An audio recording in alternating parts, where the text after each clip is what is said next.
Hi, welcome to the first web show of Football with Bilski and the T. We are first going to start out with introductions. We will have the T start first.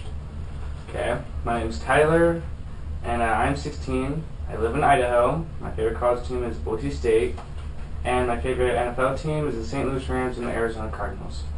Alright, for me, my name is Will. I'm 18, and I live in Idaho also. My favorite college football team is BSU, and my favorite NFL team is the Oakland Raiders. Well, for our first segment, we are going to first start talking about the offseason, how the offseason affects football teams. And I think we're going to start out with Donovan McNabb. Donovan McNabb has been traded to the Redskins this offseason. Was it a good trade, or was it not a good trade for each team? I think it was a good trade for the Redskins ever since they lost Jason Campbell to the Raiders. Right now, the Redskins were quarterbackless, and now they have an experienced quarterback, Donovan McNabb, who can run and pass. But now the Eagles do not have a good quarterback, and I do not know if I could trust Kevin Kolb yet as starter. Honestly, I'm going to disagree with you on that, because Kevin Kolb, I think, has lived up to it. Because if you watched him last year, Donovan McNabb sat out one game, and he played with Deshaun Jackson and Jeremy Maclin.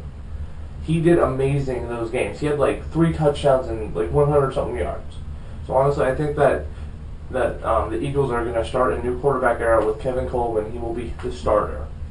But for Jason Campbell, him going to the Raiders, that was a great trade for them. But the Eagles trading Donovan McNabb to the Redskins, who they have to play twice this year, I do not think that is a good idea, because they lost Brian Dawkins last year, and they don't have anybody really at safety or corner besides Asante Samuel to stop him. Speaking of Jason Campbell, we'll go on to our next segment. Jason Campbell, will he help the Raiders? Yes. The Raiders with Jamarcus Russell last year had a horrible season. He could not do anything for them. All he would do was throw interceptions. That's what you saw him play. You're like, oh, fudge nuggets. He's going to throw an interception. And with Jason Campbell coming in with all these young receivers like Darius Hayward-Bay and Lewis Murphy, I think it's going to help tremendous. And this team could possibly be a playoff team this year. I think Zach Miller is going to be good with Jason Campbell, because he's proved himself with Jamarcus Russell. And Jamarcus Russell wasn't that good at quarterback, so I think since Jason Campbell is better, they'll all do better. But I don't know about a playoff team, though. Okay, well, if you think about it, they have a new quarterback starting. They have not had a new quarterback like this guy in a long time, ever since Rich Gannon. They said the same thing about Jamarcus Russell. It didn't turn out that well. No, because Jamarcus Russell was a rookie, and we started him, which was a big mistake. We should not have done that. Or, well, they shouldn't have done that. And honestly, Zach Miller is going to be a Pro Bowler this year. Okay.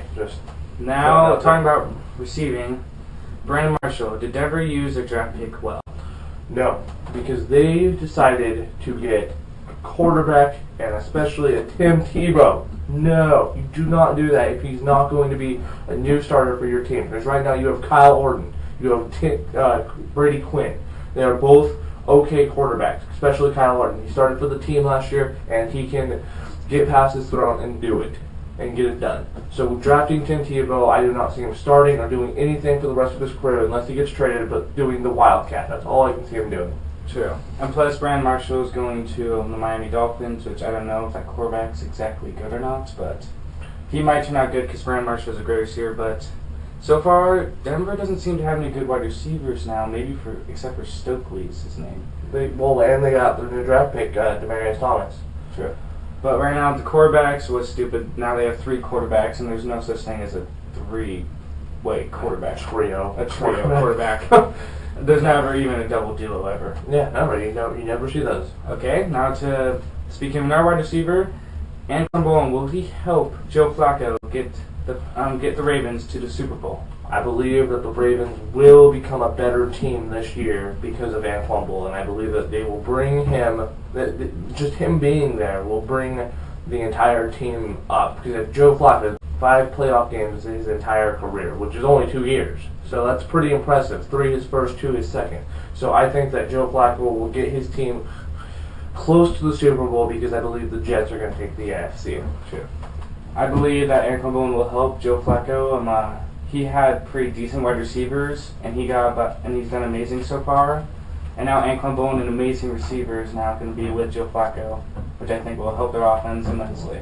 And their defense already is good enough as it is. Yeah, Brad Lewis, Ed Reed, all those guys. Now, LT or Sean Green, who would start? Personally, I think LT should. Even though he's old, he proved himself last year, getting 12 touchdowns and over 1,000 yards. And Sean Green is going to be a good player and start one day, but LT should finish his career strong, and then Sean Green should start. No, because I disagree with that now, because Sean Green, he did pretty good. He did really good in the playoffs, and he got 2 touchdowns and 500-something yards in the season. And that was very good for being a rookie out of Iowa. Now, what I'm trying to say is I think Sean Green and LT will do like somewhat of a Sean Green 65%, LT 45%. I can see them being kind of like a double duo, but mostly Sean Green, because I think Sean Green has the speed to just pretty much, he has the power and the speed to get through the defense. I kind of disagree, but okay. Now on to our next segment. Speaking of the Jets also. Santonio Holmes, Jason Taylor, and Antonio Cromartie, are they a super team or not? I wouldn't say a super team until their quarterback matures a little bit, gets a little bit older, and can not throw 20 interceptions in a season and only 12 touchdowns. I know, but I believe Mark Sanchez is going to be better this year after he has Brown Edwards and now new wide receiver Santonio Holmes the past 2. Okay. Jason Taylor is part of the defense, and Antonio Cromartie, Kyle Wilson, and their other back. Darrell Revis. All 3 of those guys are going to be in a nickel cornerback and able to stop a lot of pass defense. And Jason Taylor will stop the run sometimes, probably a lot. And they have a great defense. And they have a good offense, too. So they're going to be pretty powerful. But I would not call them a super team yet, also, just like he said with Mark Sanchez. Yeah, I do think he will do better this year. Mm-hmm. Okay, now we move on to the draft picks that will be successful or might not be successful this year. And we think we're going to start it off with Sam Bradford. Personally, I think he's going to do good. I know the Rams do not have any wide receivers, but they have one who they drafted 2 years ago, Donnie Avery, and he's shown to prove himself that he could be a pretty good wide receiver on the field last year. And plus their new draft pick, Marty Gilliard. And he did amazing at Cincinnati, and I believe Sam Bradford's going to hook up to both of those guys. And he did amazing in college, too. So I think all he does is need to mature a bit and not get sacked that much. You know, I don't think that this guy should start, because honestly, putting starters, if he was like a Matt Ryan or